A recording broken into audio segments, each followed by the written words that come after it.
గురువారం నాడు తిరుప్పావడం సేవలో వేద పండితులు వేద పారాయణంతో పాటు శ్రీనివాస గద్యం పఠిస్తారు.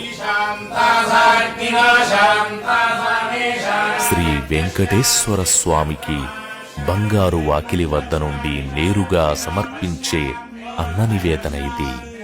బంగారు వాకిలి ముందు గరుడాల్వార్కు ఎదురుగా 4 స్తంభాల మధ్య 484 కిలోల బియ్యంతో తయారు చేసిన పులిహోర రాశిని పెద్ద శిఖరంలాగా ఏర్పాటు చేస్తారు.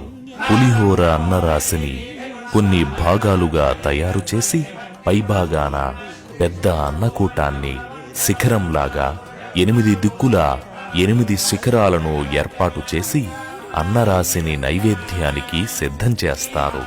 అందుకే ఈ తిరుప్పావడను అన్నకూట మహోత్సవం అని పిలుస్తారు.